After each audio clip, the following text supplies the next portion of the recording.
March 1ஆம் தேதி Kanchipuram Parandur Venus அரங்கத்தில் மாலை 3 மணிக்கு அனைத்து வேளாளர் முதலியார் பிள்ளைமார் ஒற்றுமையை வலியுறுத்தி நடைபெறும் தமிழக நீதிச் சங்கத்தின் முதல் மாநில மாநாடு. அழைக்கிறார் நிறுவன தலைவர் காஞ்சி தமிழன் டாக்டர் என் கார்த்திகேயன். அனைவரும் அலைக்கடலென திரண்டு வாரி வாரி. ஓ பன்னீர்செல்வம் வந்திருக்காரு, வாங்க உட்காருங்க. 10-11 அப்படி மாதிரி தெரியலையே, ஆனா ரொம்ப இனிப்பா தானே இருக்காங்க. அது ஸ்டாலினோட குணாதிசயம் சார். வந்தாருன்னு வந்து பொக்கை கொடுக்குறாரு, இது பண்றாரு, சிரிச்சுட்டு இருப்பாரு, ஃபார்ம்ல கையெழுத்து பண்ணுங்க, துண்டு போட தீஞ்சு போய். இப்போ இவருக்கு அமைச்சரவையில் கொடுக்க வாய்ப்பு இருக்கா, இல்லை சபாநாயகர் பதவியை கொடுக்க? நீங்க சொன்ன மாதிரி எல்லாரும் எதிர்பார்க்காம ஒரு ஸ்பீக்கர் போஸ்ட் கொடுக்கலாம். அவர் முதல்ல டிக்கெட் கொடுக்கணும், அவர் ஜெயிக்கணும். அது 10-11 அவ்வளவுதான் தவிர அப்படியே தூக்கி தலைமையிலாம் வச்சுக்க மாட்டாங்க. அதிமுகலாம் தொடர்ந்து திமுக சேர்ந்துருக்காங்க, முக்கிய பதவியில் வகிக்கிறாங்க, ஜெயிச்ச அமைச்சரவை பதவி, அது போல் மேலும் மேலும் பல பதவிகள் அங்கே இருக்குது. இதனால் வருத்தம் உள்ள உடன்பிறப்புகள் கட்சி உடைக்க வாய்ப்பு இருக்கா? இல்லை திமுகவுக்கு ஒரு நற்பெயரை களங்கம் இழுக்கும் வகையில் ஒரு இடி ரெய்டோ, ஒரு சிபிஐ கேஸோ ஏதாவது விடுக்க வாய்ப்பு இருக்கு? ஏற்கனவே பண்ணியாச்சு. இது இத்தனை இடி இல்லை, இன்னும் நெருக்கத்தில் போனால் இன்னும் கொஞ்சம் இருக்கும் இல்லையா? அது நடக்குமான்னு சொல்லலாம். திமுக கூட்டணியில் தொடர்ந்து பார்த்தீங்கன்னா முக்கிய கட்சிகளும் முக்கிய ஆளுமைகளும் தொடர்ந்து சேர்ந்துட்டே வராங்க. இதனால பாஜக அப்செட் ஆகி திமுக கூட்டணிக்கோ இல்லை திமுகவுக்கோ நேரடியாக ஒரு அச்சுறுத்தலை கொடுக்க வாய்ப்பு இருக்கா? சட்டப்பேரவை தேர்தலில் பாஜக பெரிய கவலைப்படுவதாக நான் அறியவில்லை. திமுக மறைமுக கூட்டணி அப்படின்றத நீங்க ஒத்துக்கிறீங்களா? தேர்தல் முடிஞ்சு திமுக வெற்றி பெற்று விட்டால் பாஜக நினைக்கோ திமுக செல்வாக்கு இருக்கு, அவங்க எது பண்ணாலும் மக்கள் வந்து ஏத்துக்கிறாங்க. ஸோ அவங்க கிட்ட ஏதோ ஒரு காரியம் இருக்கு. காரணம் அதாவது பாஜகவை வளர்க்கணும்னா திமுக அந்த கட்சி இந்த கட்சியை நம்பத்தோட திமுகவை நம்பலாம். காங்கிரசுக்கும் திமுகவுக்கும் மனக்கசப்பு முற்றி வருகிறது என்றால் திராவிட கட்சி தானே சொன்னார் பாமக டாக்டர் ராமதாஸ். ஆக திராவிட கட்சி தொடங்குற சசிகலாவோட கூட்டணி வச்சுப்பார். சசிகலாவோட அவர் கூட்டணி வைக்கிறது பெரிய விஷயம் இல்லை. இல்லை, இது ராமதாஸுக்கு வந்த சோதனையா இல்லை சசிகலாவுக்கு வந்த? இந்த 4 முனை தேர்தலில் எந்த கூட்டணி அதிகமான வெற்றி வாய்ப்பு பிரகாசமாக இருக்குது? எந்த கூட்டணி வெல்லும்னு கேட்டிங்கன்னா என்னை பொறுத்தவரையில் நான் இன்று வரையில் 27 பிப்ரவரி 2026 மதியம் 2 மணி வரையில் நான் அசஸ் பண்ணுவது மக்களுக்கு திமுக அரசு மீது அதிருப்தி இருக்கிறதா என்றால் இருக்கிறது. ரியல் ஒன் உறவுகளே, நடுநிலையோடு பொறுப்புடன் செய்திகளை வழங்கி பல லட்சக்கணக்கான மக்களின் நம்பிக்கையை பெற்ற நமது சேனல் வளர்ச்சிக்கு உங்கள் ஆதரவு தேவை. இந்த ஊடக பயணம் தொடர்ந்து வலுப்பெற திரையில் தெரியும் QR கோட் ஸ்கேன் செய்தோ அல்லது டிஸ்கிரிப்ஷனில் உள்ள வங்கி விவரங்கள் மூலம் உங்களால் முடிந்த அளவு சப்போர்ட் செய்யுங்கள். உங்கள் ஒவ்வொரு ஆதரவும் நமது குரலை இன்னும் பல லட்சம் பேரிடம் கொண்டு செல்ல உதவும்.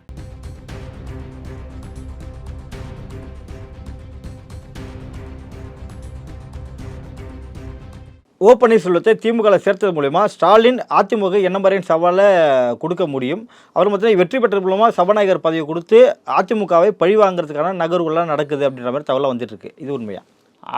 அவ்வளோ தூரம் தகவல்லாம் அப்படி ஒன்றும் திமுகவுக்கு தேவையில்லை.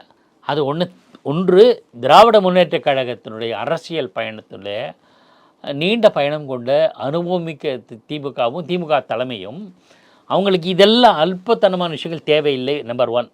நம்பர் 2, ஓ பன்னீர்செல்வம் வச்சு எடப்பாடியை செக் வைப்பார் என்றாலும் நடக்காது. ஓ பன்னீர்செல்வம் வந்திருக்காரு, வாங்க உட்காருங்க வீட்டில். 10-11 அப்படி மாதிரி தெரியலையே, ஆனால் ரொம்ப இனிப்பாக தானே இருக்காங்க. அது ஸ்டாலினோட குணாதிசயம் சார்.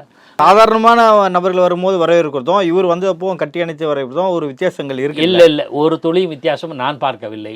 ஸ்டாலினுடைய இயல்பான குணம் யார் வந்தாலும் ஏற்பார்.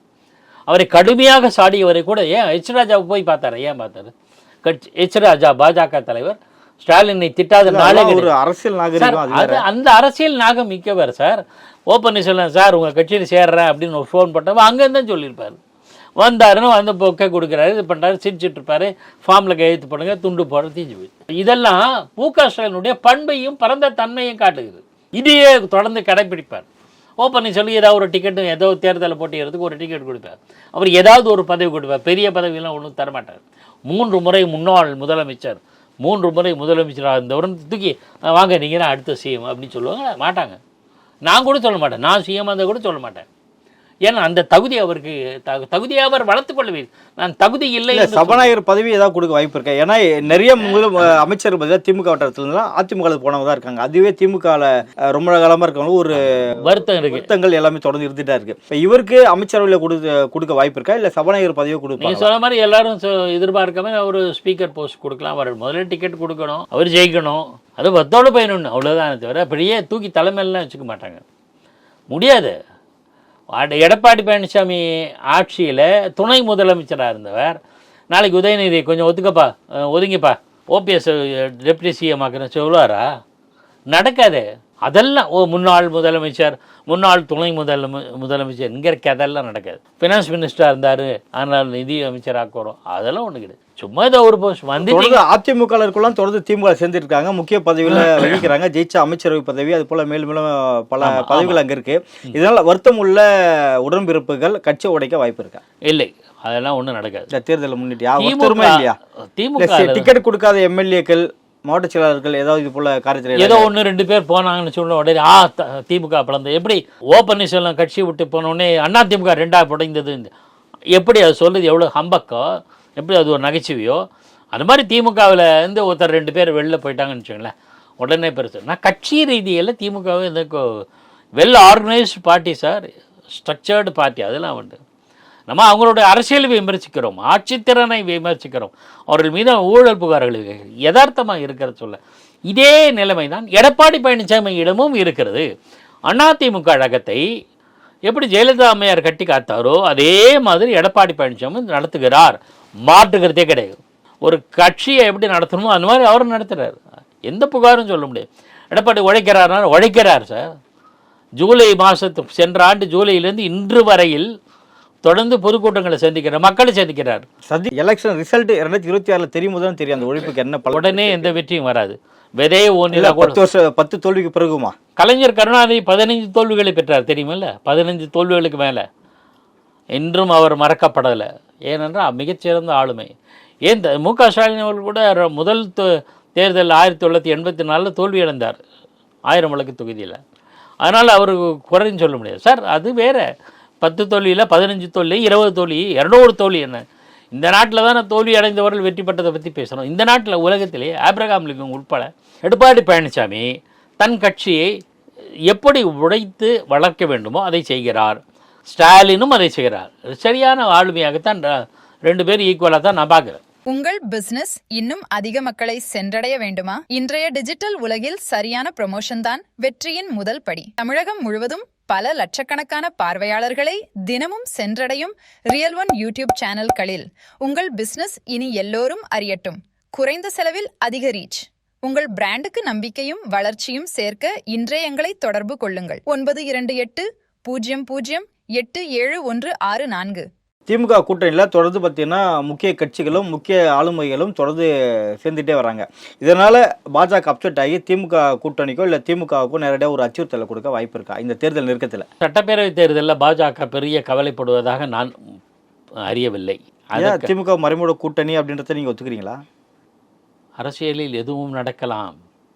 தேர்தலுக்கு பிறகு பாருங்கள், திமுக பாஜக கூட்டணி வராது, கூட்டணி இல்லை, நெருங்கி வருது கூட விட்டுருங்க சார். 2 பேரும் சாடிக்கிறாங்க, பரஸ்பரம் விமர்சனம் பண்ணுறாங்க, அது கூட குறைந்தாலும் ஆச்சரியப்படுறதுல. காரணம், திமுகவுக்கு ஒரு கட்டாயம் இருக்கிறது. மத்தியில் உள்ள அரசாங்கத்தினுடைய திட்டங்கள் நிதி போன்றவை நமக்கு கிடைக்கணும். ஸோ தேவையில்லாமல் நம்ம உரசிக்க வேண்டாம், அனுசரித்து போவோம் என்ற மனப்பான்மை இருக்கும். அதில் ஒன்றும் மாற்றுக்கிறதே கிடையாது. 1980 எம்ஜிஆர் அவர்களும் இந்திரா காங்கிரஸுக்கும் கடுமையாக மோதிக்கொண்டனர், காங்கிரஸ் கட்சியும் மோதிக்கொண்டன. அப்போ காலப்போக்கில் தெலுங்கு கிருஷ்ணா நதி திட்டம் எப்படி வந்தது? இந்திரா காந்தியோடும் என்டிஆரோடும் நல்லுறவு மேற்கொண்டதுனால.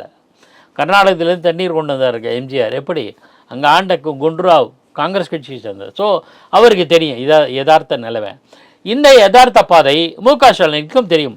கலைஞர் கருணாநிதிக்கு எப்படி இருந்ததோ அதெல்லாம் சரியான ட்ரைனிங் மு.க. ஸ்டாலின், நம்ம ஒன்றும் குறை சொல்ல. ஆகையினால் அப்படி வரும். இது திமுகனுடையனால. பாஜகவுடைய நிலைமை நாமும் இந்த தமிழ்நாட்டில் வேறு ஒருவேளை தேர்தல் முடிஞ்சு திமுக வெற்றி பெற்று விட்டால் பாஜக திமுகக்கு செல்வாக்கு இருக்குது, அவங்க எது பண்ணாலும் மக்கள் வந்து ஏற்றுக்கிறாங்க. ஸோ அவங்கக்கிட்ட ஏதோ ஒரு காரியம் இருக்குது, காரணம் இருக்குது. நம்மளும் எதுக்கு நம்மளை வளர்க்கணும்னா, அதாவது பாஜகவை வளர்க்கணும்னா திமுக அந்த கட்சி இந்த கட்சி நம்புறதோட திமுகவை நம்பலாம். அவங்க சின்சியராக வேலை செய்வாங்க. பாருங்கள், அவங்க கூட்டணி கட்சிகளாக ஜெயிக்க வச்சுட்டாங்க என்கிற பார்வை, யதார்த்தமான பார்வை பாஜகவுக்கு இருக்கிறது. பாஜகவும் யதார்த்தமான செயல்படுது. அதனால தான் 3 தேர்தலில் பிரதமராக இருந்தார். இல்லை, திமுகவுக்கு ஒரு நற்பெயரை களங்கம் இழுக்கும் வகையில் ஒரு இடி ரெய்டோ ஒரு சிபிஐ கேஸோ ஏதாவது விடுக்க வாய்ப்பு இருக்கு? ஏற்கனவே பண்ணியாச்சு. இது இத்தனை இடி இல்லை, இன்னும் நெருக்கத்தில் போனால் இன்னும் கொஞ்சம் இருக்கும் இல்லையா? அது நடக்குமான்னு சொல்லலாம், அது தெரியல எனக்கு. இப்போது கூட இருக்கு, KN நேருலாம் சொல்கிறாங்க அந்த அச்சுறுத்தல். ஏன்னா அவங்க பயன்படுத்திட்டாங்க, எல்லா ஆயுதங்களும் பிரயோகம் செய்து விட்டார்கள். இதற்கும் திமுக மசிவதாக இல்லை. சரி, இனிமே பார்த்து செயல்படும், எக்ஸ்போஸ் ஆகிட்டோன்னு சார். திமுகவுக்கும் பாஜகவும் பல திமுக கொடுக்கலாம், திமுக கூட்டணி கட்சிகளுக்கு கொடுக்கலாம் இல்லையா? கூட்டணி கட்சிகள் திமுக கூட்டணி கட்சிகள் இருக்கிறவங்களுக்கு கொடுக்கலாம் இல்லையா ஒரு ப்ரெஷர்? அதனால திமுகவுக்கு என்ன அச்சுறுத்தல் வரும்? அவங்க டிசோன் பண்ணிடுவாங்க. இப்போ அண்மையில் 8 காங்கிரஸ் காங்கிரஸ் மற்ற எம்பிக்கள் நீக்கப்பட்டார்களே, திமுக ஆளுங்க யாரும் சஸ்பெண்ட் ஆகலை. பல தளங்களில் திமுக காங்கிரஸ் எம்பிகள் தான் நாங்கள் வட்டமிட்டாங்க. கரெக்டுங்க, கரெக்டு. திமுக ஏதோ குரல் சொல்லிட்டு திமுக மட்டும் சும்மா இருந்திருப்பாங்களா? அவங்க திமுக மேலேயும் ப்ளேம் பண்ணுவாங்கல்ல. அதுலேருந்து என்ன புரிஞ்சுக்கணும்? 2 புரிஞ்சுக்கணும். ஒன்று, திமுக அனாவசியமாக பச்சுக்க விரும்பலை பாஜக. 2வது, காங்கிரஸை போன்ற மற்ற கட்சிகளை எது செய்தாலும் திமுகவும் பெரிதும் கவலைப்படுவதில்லை. யதார்த்தத்தை புரிஞ்சுக்கணும். இவங்க 2 பேருமே, பாஜகவும் திராவிட முன்னேற்ற கழகமும் சரியான அரசியலை நடத்துகிறார்கள். அதுதான் நான் சொல்ல வரேன். ஸோ தேர்தலுக்கு பிறகு எந்த மாற்றமும் நடக்கலாம், பொறுத்து இருந்து பார்க்கலாம். திமுக காங்கிரஸ் கூட்டணியில் ஒரு சலசலப்பு இருக்கிற மாதிரி, அந்த சீட் ஷேரிங்கில் ஒரு சலசலப்பு இருக்கிற மாதிரி அதிமுக பாஜக கிட்டேயும் அந்த சலசலப்பு இப்போ வந்திருக்கு. ஸோ வர 28ஆம் தேதி வர இருக்கிற பியூஷ் கோயல் அவர்கள் தேதி வந்து தள்ளி போயிருக்கு. ஸோ இந்த கூட்டணியில் ஏதோ ஒரு பிரச்சனை இருக்க வாய்ப்பு இருக்கா சார்? வெளியே போக மாட்டாங்க, இருந்தாலும் இவங்க கூட ஒரு மனஸ்தாபங்கள். பாஜக அதிமுக இடையிலான அந்த மனஸ்தாபம்லாம் இப்போ இல்லைன்னு நினைக்கிறேன். சீட் ஷேரிங்கில் வராதா? எல்லாம் முடிஞ்சு போச்சு. கடந்த முறை 20 கொடுத்தோம், 4 தான் ஜெயிச்சிங்க. ஆனால் இப்போ தடவை 40 கேட்குறீங்க, ஒரு 5 தான் சேர்த்து வருவோம் அப்படின்ற மாதிரி அதிமுக டிமாண்ட் வைக்கிறாங்க. அந்த டிமாண்டை வந்து ஏற்றுக்கிற மாதிரி பிஜேபி இல்லை. எடப்பாடி பழனிசாமியை பாஜக நன்கு புரிந்து கொண்டிருக்கிறது. அதனால தான் ரொம்ப இன்சிஸ்ட் பண்ணுறதில்ல, ரொம்ப வலியுறுத்துறதில்ல. ஒரே உதாரணம், இவங்களெல்லாம் சேர்த்துக்கோ அவ்வளோெல்லாம் சேர்த்துக்கோன்னு சொன்ன பாஜக இப்போ சொல்கிறதே இல்லை, கேட்க மாட்டார். ஏன்னா அவர் தெளிவாக இருக்கார். அதே மாதிரி மற்ற நிர்பந்தங்களும் கூடுதல் சீட்டு கேட்குறது இயல்பு சார். அது கேட்பாங்க, இவர் கொடுக்கறதும் வாங்கிட்டு போயிட்டே இருப்பாங்க. வேறு எதுவும் நடக்காது. பாஜக அதிமுக இடையில் பெரிய உரசல் வராது. ஆனால் பாஜக களத்தில் தன்னை வளர்த்து கொண்டிருக்கிறது. ஓரளவு இன்னும் வளர்ந்து கொண்டு கடந்த 5-6 ஆண்டுகளாக நல்ல வளர்ச்சி பெற்றிருக்குது. இதையும் அதிமுக புரிந்து கொண்டிருக்குது. குறிப்பாக எடப்பாடி பழனிசாமி தெளிவாக புரிஞ்சிட்ருக்கார். இது ஒரு பக்கம். இந்த பக்கம் காங்கிரஸ் திமுக பொறுத்தவரையில் திமுக எந்த கட்சியை பற்றியும் கவலையும் படலை, எந்த கட்சியும் உதாசீனமும் செய்யவில்லை. எந்த கட்சியும் உதாசீனம் செய்ய மாட்டாங்க. ஆனால் எந்த கட்சியை பற்றி இதனால் அச்சுறுத்தல், பயம், அதை பற்றிலாம் கவலை கிடையாது. ஆட்சியில் பங்கு அதிக இடங்கள்னு காங்கிரஸ் கட்சியினர் பல தரப்பினர் குரல் எழுப்பினா கூட இன்று வரையில் ஒரு வார்த்தை பதில் பேசாதவர் மு.க. ஸ்டாலின். தமிழக முதலமைச்சரும் திராவிட முன்னேற்ற கழக தலைவருமான ஸ்டாலின் அது பற்றி பேசாதது அவருடைய பக்குவத்தை காட்டுகிறது. ஏன்னா திமுக தனித்தும் தன்னை பலப்படுத்தி கொள்ளும். கூட்டணி சேர்வதால் ரைட், கூட்டணி சேர்ந்தால் வித்தியாசங்கள் கொஞ்சம் கூடுதலாக கிடைக்கும், நிறைய ஓரளவு கணிசமான இடங்களுக்கு வாய்ப்பு இருக்குது என்பதனால் எல்லாரும் அக்காமடேட் பண்ணுறாங்க. அது இயல்பு. அது ஸ்டாலினுடைய அரசியல் இப்போ ஒரு அப்ரோச், அது பொலிட்டிக்கல் அப்ரோச். ஆகையினால அந்த இடத்துல காங்கிரஸுக்கும் திமுகவுக்கும் மனக்கசப்பு முற்றி வருகிறது என்றால் ஆமாம், அந்த மனக்கசப்புக்கு காரணம் காங்கிரஸை அன்றி திமுக அல்ல. ஒன்று. 2வது, திமுக ஒருவேளை திமுகவா காங்கிரஸை நீயே வெளியில் போகணும்னு சொல்லாது, எந்த காலத்துலையும் சொன்னதில்லை. காங்கிரஸ் கட்சி வெளியே போனால் அவளுக்கு வேறு வழியே கிடையாது. அவங்க யாரோட கூட்டு சேருவாங்க? தாவேக்கோட கூட்டு சேர்ந்தாலும் பலன் கிடையாது. ஏன்னா அது டெஸ்ட் பண்ணாத அன்டெஸ்டட் பார்ட்டி. ஸோ பலன் கிடையாது. வேறு வழியே இல்லை காங்கிரஸ் கட்சி திமுகவோடு இணங்கி போவது தான் புத்திசாலித்தனம். ராமதாஸ் அவர்கள் தன்னோட நிலைப்பாட்டை வந்து அறிவிச்சிருக்காரு, திராவிட கட்சிகள் கூட தான் கூட்டணி அப்படின்ட்டு. ஆல்மோஸ்ட் அதிமுக கூட்டணியில் பாமக இருக்குது, அங்கே போவாரா இல்லை அங்கே போனாலாம் ஒரே பாமகவை தான் இது பண்ணுவாங்க. அன்புமணி கிட்டே ஒரு சீட் குத்தோம், நீங்கள் ஷேர் பண்ணிக்கிங்க அப்படின்ட்டு. அங்கே போகிற வாய்ப்பு இருக்காது அதிகபட்சம். ஸோ திமுக கிட்ட போனோம்னா நான் வெளியேறேன்னு சொல்லிட்டு அழுத்தம் திருப்பாங்க, மீண்டும் வலியுறுத்திட்டே வராரு தொல் திருமாவளவன் அவர்கள். சசிகலா அவர்கள் சமீபத்தில் பார்த்தீங்கன்னா நானும் ஒரு திராவிட கட்சி தான் ஆரம்பிப்பேன் அப்படின்னு சொல்லியிருக்காங்க. அந்த திராவிட கட்சிக்குள்ள தான் கூட்டணி வைக்க போறார் ராமதாஸ் அவர்கள். உங்கள் கேள்வியிலே அழகாக பதில் அமைச்சு போச்சு. திராவிட கட்சின்னு தானே சொன்னார் பாமக டாக்டர் ராமதாஸ். ஆக திராவிட கட்சி தொடங்குற சசிகலாவோடு தொடங்குகிற கட்சியோட கூட்டணி வச்சுப்பார். ஊழல் ராணின்னு சொல்லிட்டு விமர்சனம் பண்ணாரு, அது சசிகலா சேர்த்து தான் விமர்சனம் பண்ணியிருப்பாரு. அது யாரை சொல்ல மதிமுக திமுக சாடலையா? திமுக பாமக சகஜம் வச்சுங்க. எல்லா கட்சியிலும் சார் பாமக எல்லா கட்சியும் தான் சாடி இருக்கு, எல்லா கட்சியோடும் உறவு வச்சு யாரு கூட தான் கூட்டணி வைக்கல. அதனால சசிகலாவோட அவர் கூட்டணி வைக்கிறது பெரிய விஷயம் இல்லை. யாரோட இல்ல, இவருக்குன்னு ஒரு பிம்பம் இருக்கு. சசிகலா இப்போ அரசியல் தனித்து வந்து செயல்படுறாங்க. இவங்களுக்குன்னு இப்போ அந்த ராமதாஸ் பிம்பத்தோட கட்டமைப்போட இவங்களை சேர்த்து வச்சு பேச முடியாது. கூட்டணி தலைமை அப்போ வரும்போது ராமதாஸ் அவர்கள் தலைமையில் தானே சசிகலா சேரணும். இல்லை அது சசிகலா யார் 2 பேருமே சேர்ந்து இன்னொரு கூட்டணி தலைமை ஏற்கலாம்ல.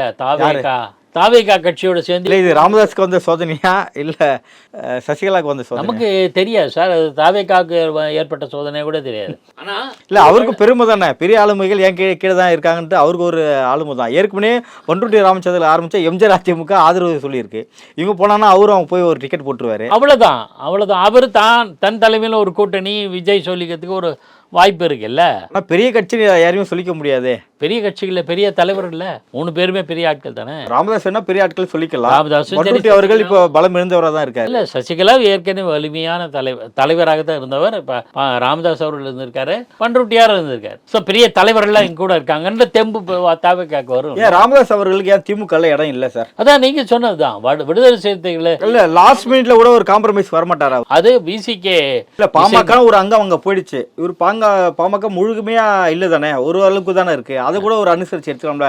ஏன்னா ராமதாஸ் மேல நல்ல ஒரு அபிப்பிராயம் திருமாவளவன் அவர்கள் திமுகவுக்கு உண்டு சார். திருமாவளவனுக்கே இருக்கு. பாமக மேல ஒரு நல்ல அபிப்பிராயம் ராமதாஸ் அவர்கள் மேல ராமதாஸ் மேல இருக்கு, பாமக இல்ல. ராமதாஸ் தான் கூடவே கணிசமான திமுக பாமகவினர் வருவாங்கல்ல ஓரளவேனும். அதனால அவங்க பிசிக்கே தங்களோட ஸ்டாண்ட்ல இருந்து கை மாத்திக்க மாட்டாங்க, அவங்க மாற மாட்டாங்க, அவங்க வெளியேற வேண்டிய சூழல் வரும். அதை திமுக விரும்பாது. யாரும் நம்மளை விட்டு போகணும்னு அவங்க விரும்ப மாட்டாங்க. எல்லாருமே கூட்டணி அந்த தலைவர்களை பேசி சீட் ஷேரிங் எல்லாம் கன்ஃபார்ம் ஆனதுக்கு அப்புறம் தான் ஒரு கூட்டணியை அறிவிப்பாங்க. ஆமா, இவர் யாருமே சந்திக்காமே திராவிட கட்சிகள் தான் சொல்லியிருக்காருன்னா இந்த நிலைமை தள்ளப்பட்டிருக்காரா ராமதாஸ் அவர்கள்? ஆமா, அது சந்தேகம் இல்லை. ஏதாவது ஒரு கட்சியில சேரணும். அதிமுக சேர சொல்லிட்டேன், யாராவது சேர்த்துங்க. 3 திராவிட கட்சிகள் சார், 1-2 திராவிட கட்சி ஏற்கனவே இருக்கு.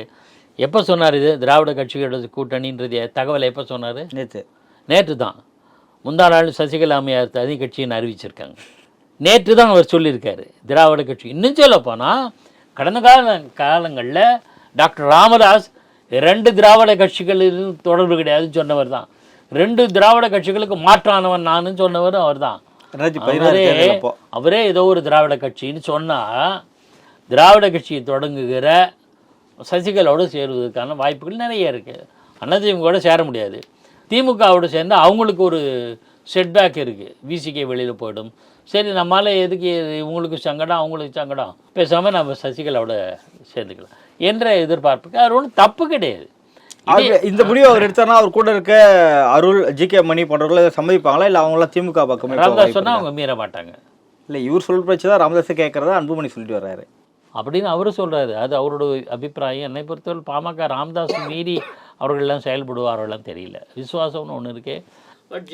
வெற்றி பெற்றவர்கள் எப்படி இந்த கூட்டணியில் போய் சேருவாங்க? வெற்றி பெற்றது தோல்வி அடைந்தது எல்லாம் முக்கியம் இல்லை. யாரும் எந்த கூட்டணிலையும் சேரலாம், இயல்பு.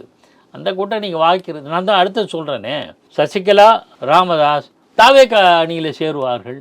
தாவேகாவில் கிடைக்கிற ஒரு % வாக்கு இருக்குல்ல, அது அவங்களுக்கு போய் சேரும். அதெல்லாம் கணக்கு இருக்கலாம். திமுக கூட்டணி ஆல்மோஸ்ட் முடிவாயிடுச்சு. அதிமுக கூட்டணி அப்படிதான் இருக்கு. இப்போ டிவிகே கூட்டணியில் பண்ருட்டி ராமதாஸ் அவர்கள், சசிகலா இந்த கூட்டணி தனித்து இருக்கக்கூடிய சீமான். இன்னும் டாக்டர் கிருஷ்ணசாமி தலைமையிலான புதிய நீதி கட்சி இன்னும் எந்த டிசிஷன் எடுக்கல. இது 28ஆம் தேதி முடிவு எடுப்பதாக சொல்லி. ஆமாம். ஸோ அவரோட நிலைப்பாடு அதுக்கப்புறம் என்ன இருக்குன்னு சொல்லலாம். ஸோ இந்த 4 முனை தேர்தலில் எந்த கூட்டணி அதிகமான வெற்றி வாய்ப்பு பிரகாசமாக இருக்குது? எந்த கூட்டணி வெல்லும்னு கேட்டிங்கன்னா என்னை பொறுத்தவரையில் நான் இன்று வரையில் 27 பிப்ரவரி 2026 மதியம் 2 மணி வரையில் நான் அசஸ் பண்ணுவது திமுக கூட்டணிக்கு வெற்றி பிரகாசமாக இருப்பது. வலிமையான எதிர்க்கட்சியாக அனைத்து இந்திய அண்ணா திமுகவும் திகழும். இல்லை வலிமையான எதிர்க்கட்சினா 60 சீட்டு சொல்கிறீங்களா இல்லை 35 சீட்டு வாங்கி வருவாங்க அப்படின்னு? இல்லை 60 சீட்டு வர்றதுக்கு வாய்ப்பு இருக்குது சார். அவங்க இன்னும் ஸ்ட்ராங் சார். ஜூலை மாதமே பிரச்சாரத்தை தொடங்கிட்டார் எடப்பாடி பழனிசாமி. இன்றைக்கு வரையில் உழைக்கிறார். இன்று வரை சளைக்காமல் ஊர் ஊராக போய் வேலை செய்கிறார். எப்படி திமுக ஸ்டாலினோ அந்த அளவுக்கு எடப்பாடி பழனிசாமி அவருடைய அந்த அரசியல் பார்வை கொள்கை அதெல்லாம் விட்டுருவோம். நான் சொல்கிறேன் அரசியலில் அவங்க உழைக்கிறத சொல்கிறேன். எடப்பாடி பழனிசாமி உழைப்பதனால அதற்குண்டான பலன் அவர். அதிமுக எத்தனை சீட்டு வெல்லுன்னு நினைக்கிறேன் சார்? 60 சீட் சொன்னீங்க, மெஜாரிட்டி 60 தான் வரும்போது தாண்டி போகிற வாய்ப்பு இல்லை, குறைத்துக்கான வாய்ப்பு இருக்கா? கடந்த முறை அந்த 60 காட்டிலும் குறைய வாய்ப்பு இருக்கா? எனக்கு நம்பர்லாம் சொல்ல தெரியாது. திமுக தரப்புலையும் எவ்வளோ நம்பர் சொல்ல தெரியாது. அதெல்லாம் நம்ம வந்து எது சரி எது வெற்றி தோல்விங்கிறத மட்டும் நான் சொல்லிடுறேன். நிச்சயமாக திமுக அணி வெற்றி பெறுவதற்கான வாய்ப்பு. இது எதை வச்சு சொல்கிறீங்க சார்? ஒரு ஆன்டி இன்கம்ஸே அந்த அளவுக்கு இல்லை அப்படின்றதுனால அதிகமாக சேர்த்துட்டே இருக்காங்க அந்த எண்ணிக்கையில், அதை வச்சு சொல்கிறீங்களா? ரெண்டுமே நீங்கள் சொல்கிற ஃபேக்டர் கரெக்ட். மக்களுக்கு திமுக அரசு மீது அதிருப்தி இருக்கிறதா என்றால் இருக்கிறது. அதிருப்தி மட்டும்தான் தேர்தல் முடிவை மாற்றுமா என்றால் இல்லை. அது எல்லா காலத்திலையும் அப்படி தான் இருக்குது. ஒரு கட்சி மீது ஆட்சி மீது அதிருப்தி இருந்தால் 2 விஷயம் கவனிக்கணும். ஒரு கட்சியின் ஆட்சி மீது திருப்தி இருந்தாலும் தோல்வி அடைந்த சம்பவங்கள் உண்டு. ஒரிசாவில் நவீன் பட்நாயக் திமுக தோல்வி அடைந்தது, ஆட்சி இழந்தது 2001. இது மாதிரி சந்தர்ப்பங்களில் திமுக ஒரு கட்சி மீது அதிருப்தி இல்லாத காலத்திலும் வெற்றி வாய்ப்பு இழந்த சமயங்கள் உண்டு. அதிருப்தி இருந்த போதும் மீண்டும் வெற்றி ஆட்சிக்கு அமைத்த சம்பவங்களும் உண்டு. 2024 மக்களவை தேர்தலில் பாஜக ஜெயிச்சது அப்படிதான். நீங்கள் சொன்ன மாதிரி திமுக கூட்டணி ஜெயிச்சிடுச்சுன்னா அதிமுக பாஜக உறவு நீடிக்க வாய்ப்பு இருக்கா? அது சொல்ல முடியாது.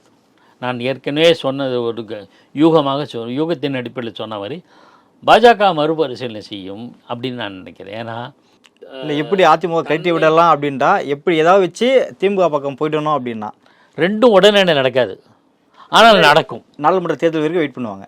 அடுத்து இருக்கலாம். நீங்கள் யூகத்துக்கே விட்டுறேன். நான் நடப்பு அரசியல் வந்து பல்வேறு கருத்தில் கொஞ்சம் மிக்க நன்றி சார்.